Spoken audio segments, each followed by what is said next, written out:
Hello Earthlings, you're watching Adam the Alien. As I'm recording this, it is October 20th, 2016, and today we're going to talk about change.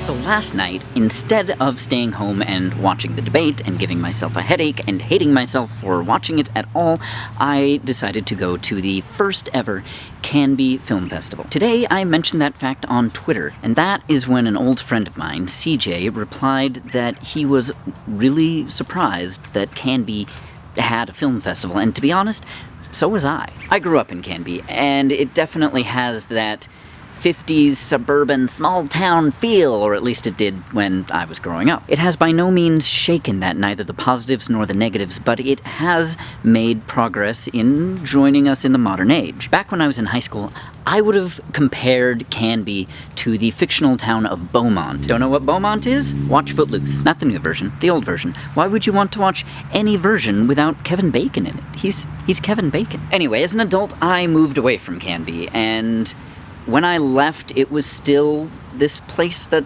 I didn't really want to be. And while to a great degree I'm still uncomfortable there, I found when I moved back to Oregon that Canby and the other small towns in my area aren't quite as backwards feeling as they felt when I was younger. For instance, it used to be that the only thing to do in town really was go to the bowling alley. And that made it all the more like Beaumont, which also joked about just having a bowling alley to go to. By the time I moved back into the area, I found that the bowling alley was gone. There is an auto parts shop there now. It's just gone. But there was suddenly a movie theater. A movie theater! Do you know what I would have given for that as a teenager? A movie theater in town? There was also a cool little cafe called The Place to Be, which is sadly also gone now. That change came and went very quickly. But I've been thinking a lot about so many changes in this area. For instance, there are in the nearby town of Molalla, which is actually closer to me than the town I think of as my hometown. Molalla has two marijuana dispensaries, which shocked me. I never, ever would have thought one would have popped up there, let alone two. And as I get to know more people in this area again, I find that the area is slightly more socially liberal than it was when I left, which is something I am just immensely grateful for, because this place often made me feel like I had to hide who I was, and I feel that less now. It's not gone by any means, but it's significantly less. Now, CJ, upon realizing there was a film festival in Canby, said he didn't even recognize the place anymore. Which is interesting because, frankly, I almost don't recognize CJ anymore. Now, CJ and I met in preschool. He was probably the first real friend I made who I wasn't related to. Don't fact check me on that. I can't confirm that, but that's how my memory tells it. Not that anyone other than my parents could actually fact check that. Now, at this point in life, I feel that CJ has made a fairly respectable name for himself as a political reporter in Washington, D.C. He's been an editor for BuzzFeed News. His work has been featured in such places as Vice and Vanity Fair. The thing of it is, this is so far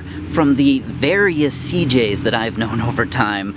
I never, ever would have imagined this as his future. Now, having worked alongside him on a college paper, I do know he is an incredible journalist. He's very capable. He is a great writer, but I just never in my head envisioned him being a respectable, tie-wearing professional in Washington, D.C. Because when I think of CJ, I remember things like when we were little kids and I watched him allow a chihuahua to chew on his ear until it bled. Or the many birthday parties I had in which we made up fake daytime talk shows at the end of which everyone died. Or as one of the scruffier teenagers in high school. Or a multitude of memories in college when he would do things like eat food out of the trash, or for an article, participate in a drag show hilariously badly. CJ is a wonderful person, and I am immensely happy for all the success he's had, but it's still, it's weird. There's some kind of disconnect when I look at the versions of him that I've seen in the past when we were kids and teenagers and college students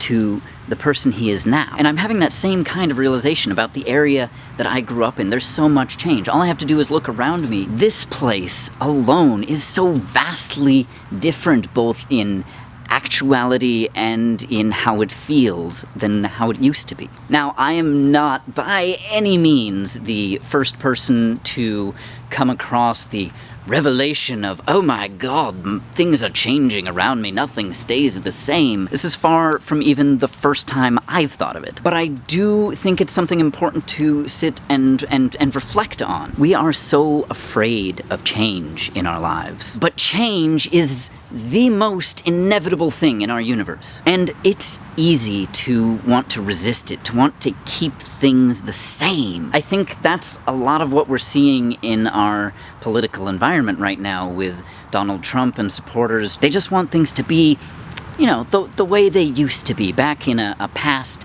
that never really existed the way that it's imagined to. All of us, you, me, every single one of us, we love to decomplicate our past. We love to imagine that the past was so much better, so much more golden, more pristine. Oh, these things never happened. But that is not what's happening at all. I will confess, there are a lot of complications of life that bog me down more and more as I get older. What's actually happening is we're just becoming more aware of what's going on around us. And yes, things are not the same as they were when we were younger, but they never will be. And they never would have been, no matter how much you cling on to the past. The past is always going to be part of us. Every one of us, whatever built us, is part of us, even if we are not the person we once were. But it's not our present, and it cannot be our future. We have to embrace change. And we also have to accept that the changes we want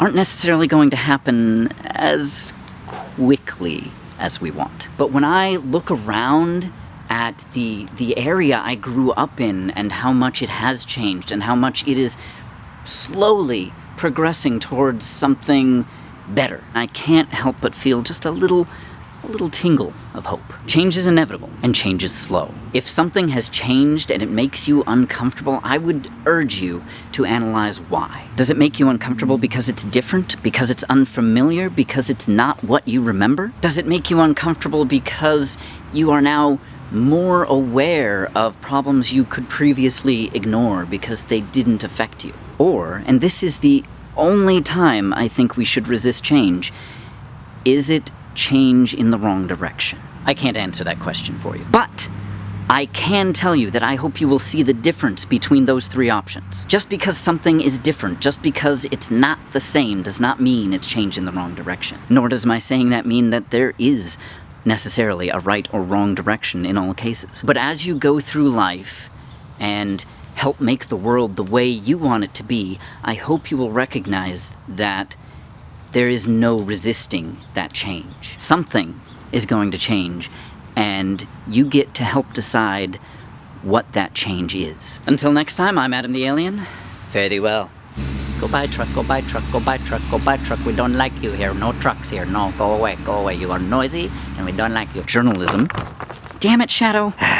The dog just bumped the tripod. The things that dog will do for attention. This is what I do, and I don't know what I'm doing.